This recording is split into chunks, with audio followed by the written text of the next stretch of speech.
250cc বাইকের মধ্যে বাংলাদেশে কোন বাইকটা 4,35,000? FZ25 এ গিয়ার ইন্ডিকেটর নাই, স্লিপার অ্যাসিস্ট নাই, লিকুইড কুল নাই, পাওয়ার নাই, 4 ভালভ নাই, দাম 4.35 লাখ। আপনাদের এইসব ভিডিওর কারণেই এসিআই এত দামে মানুষের কাছে বাইক সেল করার সিন্ডিকেট করে। শুধু এসিআই না, জাপানিজ বাইকগুলোর ওভার প্রাইসের কারণে আপনারা কয়েকজন ব্লগার এই মান্দাত আমলের বাইক এর কোনো একটা নেগেটিভ সাইড বললেন না। আরও বললেন চাইলে এফজেড লাভাররা এই বাইক নিতে পারে। এরপর একজন কমেন্ট করছে, হর্নেট 2.0 নিয়ে তো এভাবে রিভিউ দেন নাই, এক বস্তা নেগেটিভ ইস্যু তুলে ধরছেন। লাল ভাই, খুবই ভালো লাগতেছে জিনিসটা। মিটারও এই জিনিস আছে কি নাই ওগুলো বলতেছে না, বলে যে এই জিনিস আছে। তো এখান থেকে বুঝেই যাইতেছে এগুলো সবই হচ্ছে কোলাবোরেশন। তো কোলাবোরেশন করেন, সমস্যা নাই। তো আপনি বলে দিতে পারেন যে থ্যাঙ্কস টু এই কোম্পানি, থ্যাঙ্কস টু এই ব্র্যান্ড ফর স্পন্সরিং অথবা ফর কোলাবোরেটিং উইথ মি, এরকম বলতে পারেন। কিন্তু এগুলো কিছু না বলে আপনি এমনভাবে বলতেছেন যেন আপনি আপনার কাছের ভাই ব্রাদারদের সাথে কথা বলতেছেন যে এই শুন, তুই তো আমার ভালো মতোই বিশ্বাস করস, আমার কথাবার্তা শুনোস, তাহলে এই দেখ এই মোটরসাইকেলে কিন্তু তুই কিনতে পারোস। তো আপনি এরকম ভাবে বলতেছেন, তাহলে ভিউয়াররা তো ডিসঅ্যাপয়েন্টেড হবেই, তারা তো কষ্ট পাবেই যে এতদিন ধরে আপনাকে ট্রাস্ট করে আসছে, আপনার রিভিউ ভিডিও দেখে দেখে তারা বিভিন্ন জিনিস কিনছে। তো এখন আপনি তাদেরকে যে জিনিস সাজেস্ট করতেছেন কিন্তু আপনি জানাইতেছেন না এই আমাকে কিন্তু হচ্ছে স্পন্সর করা হয়েছে, এই জন্যই আমি তোকে এই জিনিসটা সাজেস্ট করলাম আর কি, এবার তুই নিজে চিন্তা ভাবনা করে দেখ। জাস্ট এটা বললেই কিন্তু হইতো, কিন্তু তাও আপনি বলবেন না। তাহলে কেন মানুষ ডিসঅ্যাপয়েন্টেড হবে না বলেন?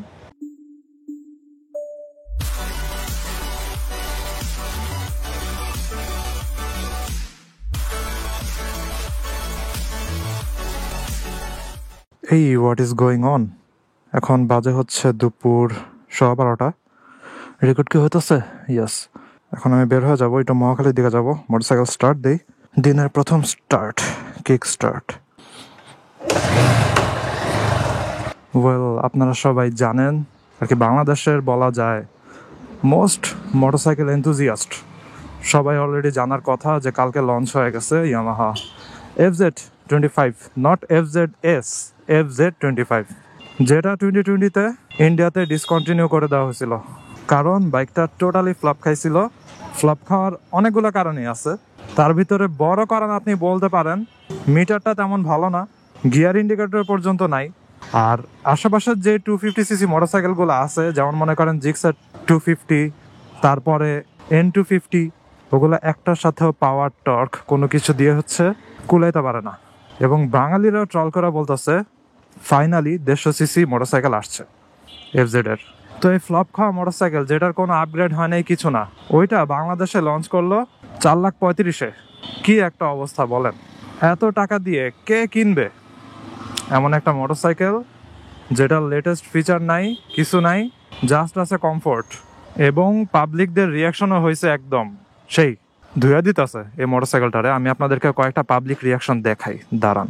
কিছু স্ক্রিনশট আমি বাইক বিডি গ্রুপ আর হচ্ছে বিভিন্ন পপুলার মোটর ব্লগারদের এই FZ নিয়ে হচ্ছে যে ভিডিও আপলোড করছে ওইটার কমেন্টস থেকে নিচ্ছি। তো সবার ফার্স্টে বাইক বিডি গ্রুপের পোস্ট দেখাই। হাসিব হাসান ভাই পোস্ট করছে, বাইক কমিউনিটিতে বড় লেভেলের একটা ধাক্কা দিল এসিআই। 10 বছর আগের ডিজাইন ভারতে ফ্লপ খাওয়া মাল বাংলাদেশের 4,35,000 টাকা কিভাবে হয়? আমাকে বলেন এই বাইকের দাম কিভাবে 4,35,000? 250cc বাইকের মধ্যে বাংলাদেশে কোন বাইকটা 4,35,000? এটা একটা ভালো কোশ্চেন করছে আর কি। বাংলাদেশে অন্যান্য যে 250cc আছে ওগুলা লেভেলে তো প্রাইস রাখতে হবে, তাই না?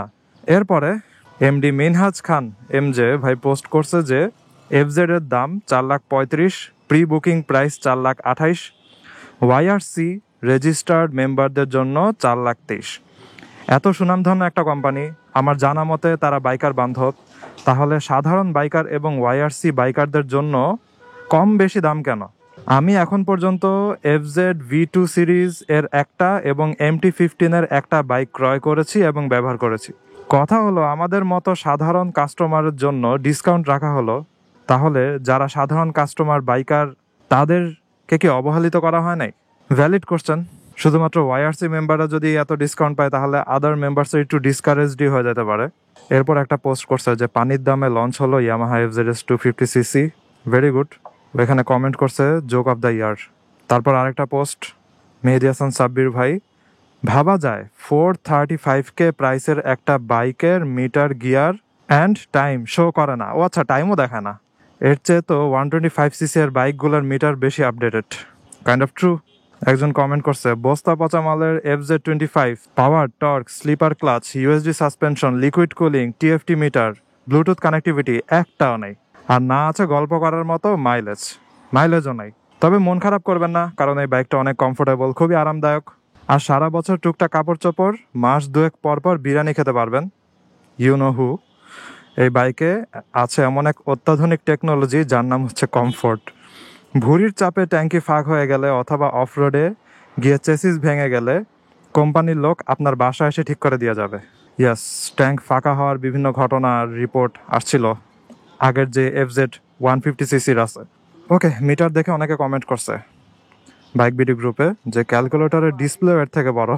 আরেকজন লেখছে প্রিমিয়াম নট প্রিমিয়াম, প্রিমিয়াম বাইকে এসব থাকে না। এটা তো 16-17 সালের মডেল, এই জন্য আপডেট আসে নেই। ভাই, টাইম শো করে না কে বললো? টাইম শো করে। আচ্ছা, আপনার একটু কনফার্ম করে দিন টাইম আসলে শো করে নাকি। একজন কমেন্ট করছে, দোজ ইন্ডিকেটরস দো প্রিমিয়াম বাইক বলে কথা। হেরা নিজে গো 150cc বাইকরেই বিট করতে পারে নাই, আবার অন্য কোম্পানি বাইকের লগে টক্কর দিব কেমনে? আয়োজন হচ্ছে একটা গুগল সার্চ কমেন্ট করছে, এটা আমি অশ্রু ভাইয়ের ভিডিওতেও দেখছি। এই গুগল সার্চটা ওটা হচ্ছে Yamaha FZ25 was disconnected in India primarily due to low sale and the company's focus on its other models, especially the R15. Sale এতই কম হয়েছে যে ডিসকন্টিনিউ করে দেওয়া লাগছে। ওকে, এবার হচ্ছে ইউটিউব কমেন্ট। এটা হচ্ছে বাংলাদেশের অনেক পপুলার একজন মোটো ব্লগার, বাংলাদেশের one of the most subscribed channel, যিনি হচ্ছে FZ25 লঞ্চ হওয়ার পরেই এটা নিয়ে তার রেকর্ড করা ভিডিওটা আপলোড দিয়ে দিছে, এবং ভিডিওর ভিতরে হচ্ছে কোনো খারাপ দিক তো বলেই নাই, সবাইকে এনকারেজ করছে কেনার জন্য। যাই হোক, ওইখানে হচ্ছে কমেন্ট করছে যে চিন্তা করা যায় 250cc একটা FZ বাইকের পাওয়ার 20 PS, বাট আপনি এটাতে 250cc এর ফিল পাচ্ছেন, এটা আপনি বললেন। এর আগে 210cc কারিজমা XMR 210 এর 25 PS পাওয়ার, ওইটাতে আপনি হায়ার সিসি এর পাওয়ার পান নাই। FZ25 এ গিয়ার ইন্ডিকেটর নাই, স্লিপার অ্যাসিস্ট নাই, লিকুইড কুল নাই, পাওয়ার নাই, 4 ভালভ নাই, দাম 4.35 লাখ। আপনাদের এইসব ভিডিওর কারণেই এসিআই এত দামে মানুষের কাছে বাইক সেল করার সিন্ডিকেট করে। শুধু এসিআই না, জাপানিজ বাইকগুলোর ওভার প্রাইসের কারণে আপনারা কয়েকজন ব্লগার এই মান্দাত আমলের বাইক এর কোনো একটা নেগেটিভ সাইড বললেন না। আরও বললেন চাইলে FZ লাভাররা এই বাইক নিতে পারে। মানুষের টাকার মূল্য নাই, আপনারা এগুলো নিয়ে কথা বলেন না। তাই টাকা ছাড়া রিভিউ হয় না আপনাদের। ইয়ামাহা লাইনের রিভিউ দেখলে বোঝা যায় কত ঘাপলা। জিনিসটা হচ্ছে যে বড় বড় মোটর ব্লগাররা যদি এটা নিয়ে ক্রিটিসিজম করতো তাহলে দামটা আস্তে আস্তে হয়তো কমতো, সময় লাগলেও কমতো, কিন্তু উল্টা আরও এনকারেজ করা হইতেছে কেনার জন্য। সো বড় বড় মোটর ব্লগাররা যদি কিছু না বলে তাহলে তাদের থেকে ইনফ্লুয়েন্স হয়ে অনেকে তো কিনবেই, আর যদি এটা সেল হয় তাহলে তো দাম কমবে না। ওকে, বাইক ভিডিওতে আরেকজন পোস্ট করছে যে 390K দিয়ে ভাবছিলাম CF মোটো SR250 নিব, কিন্তু বন্ধু বলল কমফোর্টের ব্যাপারটা মাথায় রেখে বাজেট বাড়িয়ে FZ25 নিতে। আপনার একটা সদুপদেশ দিন। সার্কাস্টিক পোস্ট, ভালোই লাগলো। এরপরে আমার ফেভারিট একটা মোটো ব্লগার বাংলাদেশের, সে হচ্ছে one of the most subscribed channel এবং অনেক অ্যাডভেঞ্চার, ট্রাভেলিং, ট্যুর মোটো ব্লগিং করে। আমি নিজেও কাইন্ড অফ ডিসঅ্যাপয়েন্টেড, বাট আমি আউট অফ রেসপেক্ট আমি কোনো মোটো ব্লগারদের নাম বলতেছি না। তো এখানে কমেন্ট করছে যে পছন্দের ইউটিউবারদের টাকায় বিক্রি হয়ে দেখাটা হতাশাজনক। আপনারা টিকে আছেন ভিউয়ারদের কারণে। ট্রু, আমাদের প্রতি অন্তত অনেস্ট থাকা উচিত আপনাদের। ইয়েস, নিজের বিবেক কাজে লাগান। এটা আসলে ট্রু যে আমরা যারা মোটো ব্লগার আছে আমরা তো ভিউয়ারদের কারণেই হচ্ছে পপুলার হই, অথবা মানুষ আমাদেরকে দেখে। সো তাদের সাথে আমাদের অনেস্ট থাকা উচিত। এরপর একজন কমেন্ট করছে, হর্নেট 2.0 নিয়ে তো এভাবে রিভিউ দেন নাই, এক বস্তা নেগেটিভ ইস্যু তুলে ধরছেন লাল ভাই। ওকে, আরেকজন কমেন্ট করছে, ভাই আশা করি কমেন্ট সেকশন দেখে আপনি বুঝতেছেন আপনার প্রতি সাবস্ক্রাইবারদের কতটা হতাশ হয়েছে, সাবস্ক্রাইবার কতটুকু হতাশ হয়েছে। আপনি যদি আমাদের ভাই ব্রাদার মনে করে থাকেন তাহলে অন্তত ভিডিওতে ইনফর্ম করে দিবেন যে কোম্পানির সাথে কোল্যাব করতেছেন। আপনাদের কোল্যাবে খেতে হয় সেটা আমরাও বুঝি, তবে এটা ঠিক যে সবাই আপনার কাছ থেকে অনেস্ট একটা রিভিউ পেতে চায়। এতদিন কষ্ট করে সবার মনে যে জায়গাটা অর্জন করেছেন সেটা হারাবেন না আশা করি। ওকে, কিছু পাবলিক রিয়াকশনস দেখাইলাম আমি। বাইক ভিডিওর পোস্ট, কমেন্টস বাংলাদেশের পপুলার মোটো ব্লগারদের ভিডিওতে কমেন্টস। জিনিসটা হচ্ছে স্পন্সর্ড পোস্ট থাকবেই, কোলাবোরেশন থাকবেই। আপনি আস্তে আস্তে যত বড় মোটো ব্লগার হবেন আপনার স্পন্সরশিপও তত বাড়ার পসিবিলিটি থাকে। বাট বাইরের দেশের মোটো ব্লগাররা অথবা অন্যান্য ইউটিউবাররা ভিডিওতে একটা সেকশন রাখে, ওই সেকশনে শুধুমাত্র জিনিসটা নিয়ে বলে যে এই ভিডিওটা এই এ অথবা বি কোম্পানি দ্বারা স্পন্সর্ড, সো আপনারা এই সেকশনটা যদি ইচ্ছা থাকে তাহলে দেখতে পারেন, অথবা ভিডিওর ফার্স্টেই বলে দেয়, আদারওয়াইজ কমেন্টে লেখা থাকে। কিন্তু বাংলাদেশের এই যে এরকম যে স্পন্সর্ড পোস্টগুলো আছে, মোটরসাইকেল লঞ্চ হওয়ার সাথে সাথে ভিডিওগুলো যে আপলোড হয়, ওইখানে তারা স্বীকারই করতে চায় না যে ভিডিওটা স্পন্সর্ড, অথবা কোনো না কোনোভাবে কোথাও লেখা দেওয়া উচিত, অথবা কমেন্টেও লেখা দেওয়া উচিত, তাও বলে না। তাহলে চিন্তা করেন, মানুষেরা তো একটু রাগান্বিত হবেই। যাই হোক, ভিউয়াররা অনেকটাই ডিসঅ্যাপয়েন্টেড হয়েছে। শুধুমাত্র ভিউয়াররা না, যারা বাইক বিডি কমিউনিটিতে আছে, কাইন্ড অফ সবাই। তো এখন যদি মানুষেরা কিনতে থাকে অথবা এই ইনফ্লুয়েন্সাররা এটা নিয়ে পজিটিভ টাইপের ভিডিও করতে থাকে যে না এটাই ঠিক আছে, এটাই ঠিক আছে, এটাই অত্যাধুনিক টেকনোলজি, এই সেই, এই কোম্পানির লাভারদের জন্য বেস্ট জিনিস হবে এটা, তো এরকম জিনিস যদি বানাইতে থাকে তখন দাম কমার সম্ভাবনা আর তেমন একটা আপনি বলতে পারবেন না। এই হচ্ছে সিচুয়েশন। আর আমার ফেভারিট একজন মোটো ব্লগার, সে তো তার ভিডিওতে লিটারালি বলতেছে যে পুরাই একটা মডার্ন লুক, খুবই ভালো লাগতেছে জিনিসটা, মিটারও এই এই জিনিস আছে, কি নাই ওগুলো বলতেছে না, বলে যে এই এই জিনিস আছে। তো এখান থেকে বুঝেই যাইতেছে এগুলো সবই হচ্ছে কোলাবোরেশন। তো কোলাবোরেশন করেন, সমস্যা নাই, তো আপনি বলে দিতে পারেন যে থ্যাঙ্কস টু এই কোম্পানি, থ্যাঙ্কস টু এই ব্র্যান্ড ফর স্পন্সরিং অথবা ফর কোলাবোরেটিং উইথ মি, এরকম বলতে পারেন।